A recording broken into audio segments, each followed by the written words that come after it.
to another episode of Organizing Tune-Ups with your host, Jessica Littman, the Organized Mama, where we break down big organizing concepts into small, bite-sized chunks you can do in your home every day for 5 to 15 minutes.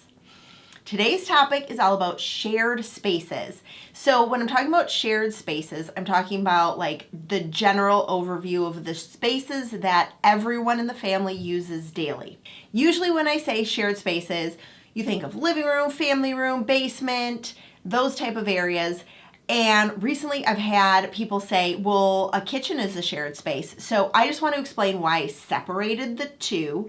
One, because the kitchen typically is shared by everyone, yes.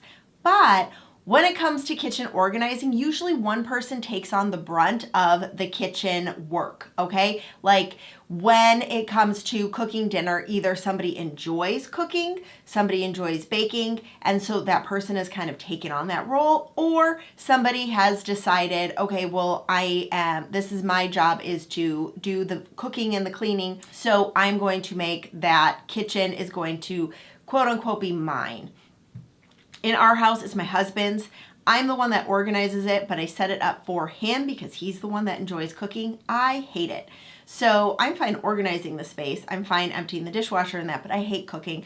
So the kitchen pretty much is set up for him because of that. Like the kitchen is his in a way, okay? If that makes sense. But like our living room is for everyone in our family. Our family room is for everyone in the family, which means when an area is for everyone in the family, everyone needs to be able to organize and keep it tidy. So to do this, I have some really easy things that you can do to get your space organized and tidy so that everyone can keep it that way. You kind of have to start with the very beginning, and that is to remove anything that does not need to be there.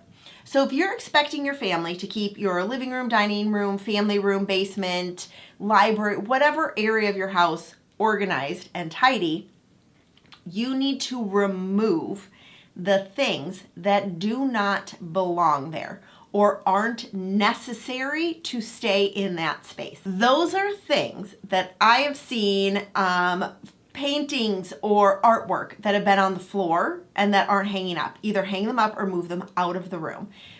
Furniture that doesn't really have a spot, it's kind of like thrown in the corner and then stuff piles on top of that. Remove that. Furniture that's broken or maybe like missing a shelf and so then it's not as functional. I've seen that a lot, where you just have a piece of furniture and it's just there, but it's not serving a purpose, so it collects clutter. Remove that from the space.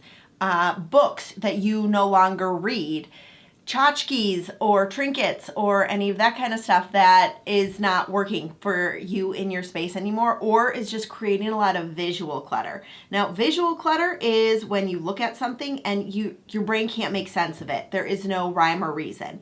So remove the things that are creating that visual clutter and instead group like items together on a shelf. So if you have figurines that you like to collect, group them all together and your brain is able to make sense of all of those figurines. So instead of just putting them all over on all different shelves, group them together so that your brain can process it and then you are reducing visual clutter in your space.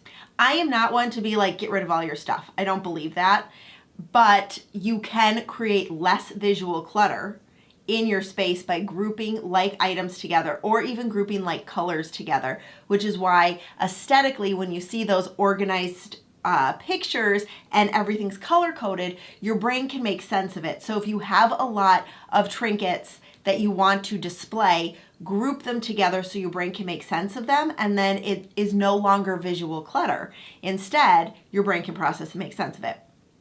So that's the second piece of this whole making the shared spaces organized. Remove anything that does not fit or work in the space or is just clutter, and then reduce visual clutter for your family by grouping like items together or grouping like colors together on your shelves, your walls, and all of that.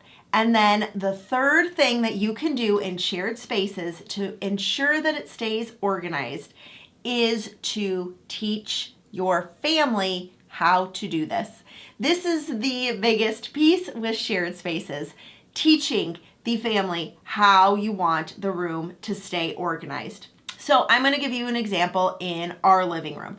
I really don't have a lot of stuff out. On the coffee table, we have a ton of books because the kids like to read books in there on the couch. So I have books just kind of piled up on the coffee table, and our clickers or remotes, they go on the shelf by the TV, and like that's where they have to go. At the end of the night, all the pillows have to just go on the couch. They don't have to be like put nicely, no blankets. I don't want anything on the floor. And that's how I've taught my family to keep our living room organized and tidy. Because I've reduced any other clutter in the space, they have 3 things to do. Put the books on the coffee table, put pillows and blankets and stuff on the couch, and put the clicker remote on the shelf by the TV.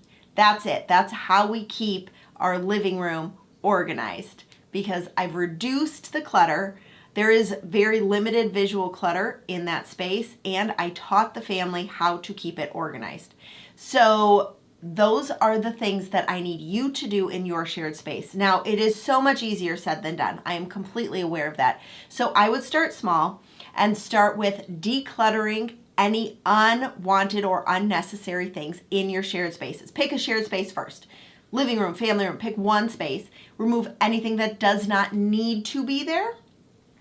Then go to the visual clutter and make it less visually cluttered in that space by grouping trinkets or things together and removing things that just aren't visually appealing, because then the brain is able to process what goes where, and then everyone in your family is able to do that. And then finally, teach your family how you want to keep the space organized. Where does the remote go?